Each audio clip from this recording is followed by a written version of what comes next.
Olá, amigos do canal Redemptoris Mater. Sejam muito bem-vindos. É muito bom recebê-los em nosso canal. Pedimos que se inscrevam e cliquem o seu joinha, ajudando-nos a levar o conhecimento da Sagrada Escritura a todos os que querem acolhê-la. Neste vídeo, iremos conhecer um pouco mais da parábola dos talentos, que Mateus reporta no capítulo 25 do seu Evangelho, nos versículos 14 a 30. Veremos que Jesus, mais uma vez, compara o reino de Deus com uma realidade da época para levar os seus ouvintes a compreender melhor o que ele quer explicar. A passagem é longa, mas vale ouvir para ter a visão geral do que será explicado adiante. Ouçamos. Naquele tempo, Jesus contou esta parábola a seus discípulos. Um homem ia viajar para o estrangeiro, chamou seus empregados e lhes entregou seus bens. A um deu 5 talentos, ao outro deu 2 e ao terceiro 1, a cada qual de acordo com a sua capacidade. Em seguida viajou. O empregado que havia recebido 5 talentos saiu logo, trabalhou com eles e lucrou outros 5. Do mesmo modo, o que havia recebido 2 lucrou outros 2. Mas aquele que havia recebido 1 só saiu, cavou um buraco na terra e escondeu o dinheiro do seu patrão. Depois de muito tempo, o patrão voltou e foi acertar contas com os empregados. O empregado, que havia recebido 5 talentos, entregou-lhe mais 5, dizendo: Senhor, tu me entregaste 5 talentos. Aqui estão mais 5 que lucrei. O patrão lhe disse: Muito bem, servo bom e fiel. Como foste fiel na administração de tão pouco, eu te confiarei muito mais. Vem participar da minha alegria. Chegou também o que havia recebido 2 talentos e disse: Senhor, tu me entregaste 2 talentos. Aqui estão mais 2 que lucrei. O patrão lhe disse: Muito bem, servo bom e fiel. Como foste fiel na administração de tão pouco, eu te confiarei muito mais. Vem participar da minha alegria. Por fim, chegou aquele que havia recebido 1 talento e disse: Senhor, sei que és um homem severo, pois colhes onde não plantaste e ceifas onde não semeaste. Por isso fiquei com medo e escondi o teu talento no chão. Aqui tens o que te pertence. O patrão lhe respondeu: Servo mau e preguiçoso, tu sabias que eu colho onde não plantei e que ceifo onde não semeei? Então devias ter depositado meu dinheiro no banco, para que ao voltar eu recebesse com juros o que me pertence. Em seguida, o patrão ordenou: Tirai dele o talento e dai-o àquele que tem 10. Porque a todo aquele que tem será dado mais e terá em abundância, mas daquele que não tem, até o que tem lhe será tirado. Quanto a este servo inútil, jogai-o lá fora na escuridão. Aí haverá choro e ranger de dentes. Comecemos tentando entender o pano de fundo da parábola, em que o patrão está com seus empregados, indo para um país estrangeiro e ordena que esses empregados invistam o valor que lhes deixa do seu patrimônio. O que é o talento que Jesus menciona? Hoje, quando pensamos em talento, vem-nos a ideia dos dotes de uma pessoa, de suas capacidades e habilidades.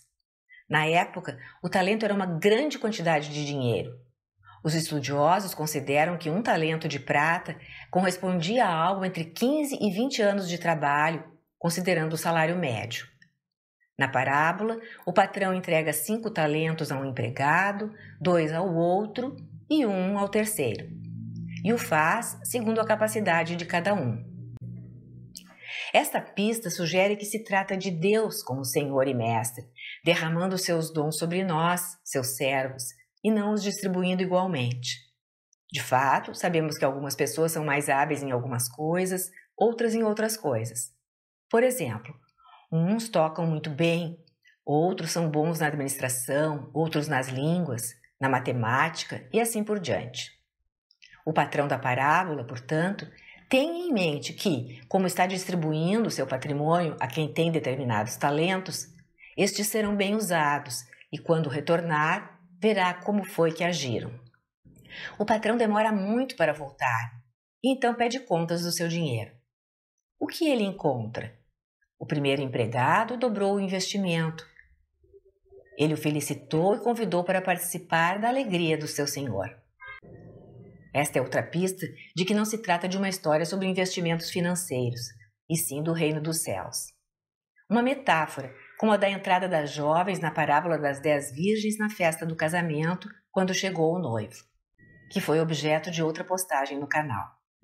Uma comparação para a entrada no banquete nupcial do reino dos céus. Jesus sempre está mostrando que a vida eterna não é somente uma realidade futura, mas uma realidade futura magnífica, grandiosa, de suprema alegria por toda a eternidade.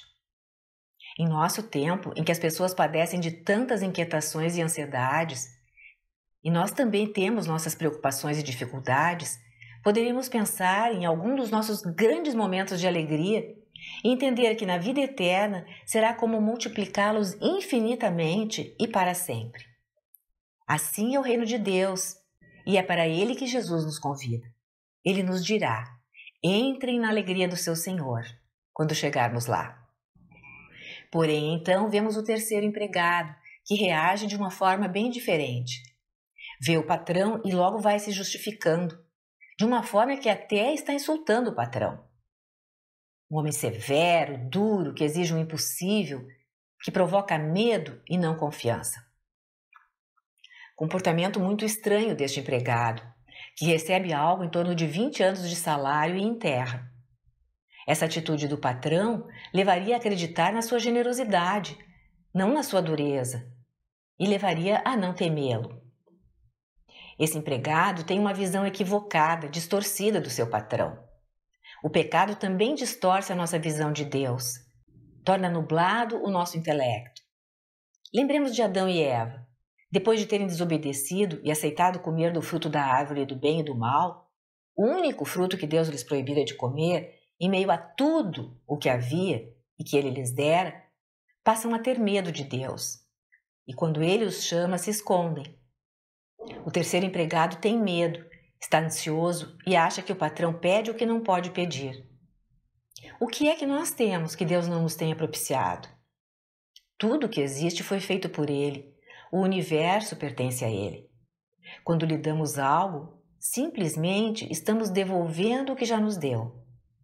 Assim é com o dízimo ou com o nosso tempo, nossa caridade, nosso apostolado.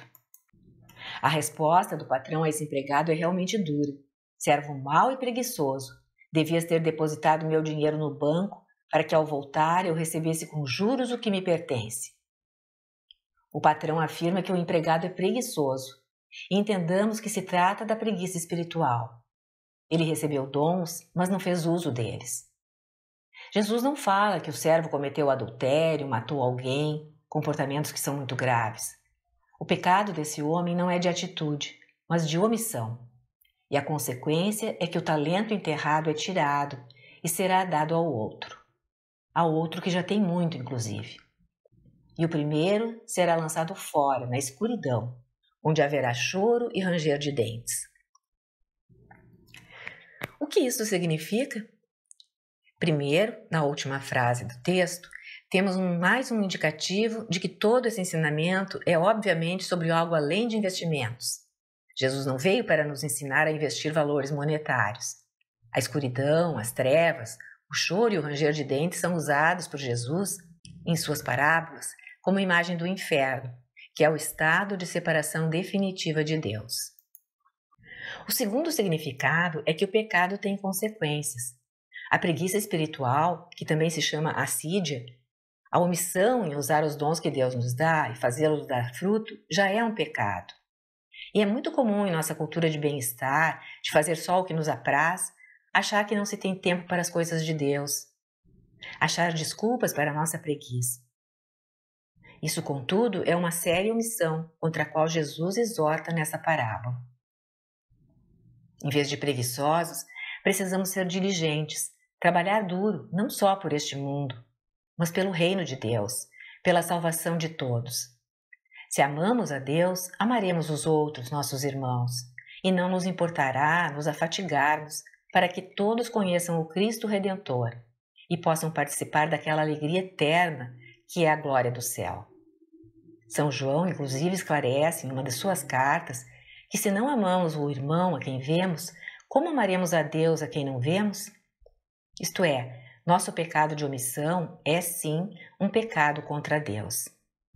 Em terceiro lugar, o patrão manda tirar aquele empregado o que ele tinha e dar àquele primeiro que mais fizera render. Porque já viu como esse empregado sabia fazer multiplicar, sabia frutificar os dons que recebe. Em vez de preguiçosos, o patrão ainda faz uma afirmação: devias ter depositado meu dinheiro no banco para que ao voltar eu recebesse com juros o que me pertence. São João Crisóstomo, um dos padres da Igreja, bispo de Constantinopla no século IV, explica que juros aqui significa as boas obras que devemos fazer, frutificando os dons que recebemos para o bem de todos, para edificar todo o corpo de Cristo. Uns têm o dom de pregar, outros de ensinar, outros de lidar com as ciências, de encontrar o progresso humano, outros da criatividade e assim por diante. Como pessoas zelosas, devemos usar esses dons, pois quem não usa os dons que recebeu acaba por perder a habilidade em relação a eles. Em termos espirituais, recebemos dons espirituais e, se não os aplicamos, os perderemos. Outros que serão diligentes para usar dos dons serão agraciados com eles. Depois de ouvirmos esta parábola, penso que podemos nos perguntar quais são os nossos dons, os talentos que recebemos de Deus. Vamos, por exemplo, elencar 5 dons espirituais que reconhecemos em nós. E então vamos nos perguntar como os estamos investindo. Como estamos cultivando esses dons e se estamos utilizando-os com generosidade. Isso inclui até mesmo os dons materiais que recebemos. Estamos procurando amenizar as dificuldades dos mais pobres, partilhando o que é possível com eles? Estamos procurando servi-los? É com isso que Jesus nos está confrontando nessa parábola, que ele não contou apenas para aquelas pessoas do primeiro século, mas para todos, ao longo de toda a história. O Senhor esteja convosco, Ele está no meio de nós. Desço sobre você, sobre sua vida, sua família, orando muitas alegrias vindas do céu, que se manifestem também na sua vida, na vida terrena. Em nome do Pai, do Filho e do Espírito Santo. Amém. Obrigada por ter acompanhado essa postagem. Se gostou, clique seu like, inscreva-se no canal e acione o sininho para ser notificado de outras publicações. E não deixe de conferir as nossas playlists, feitas com muito cuidado para cada um de nossos visitantes e membros.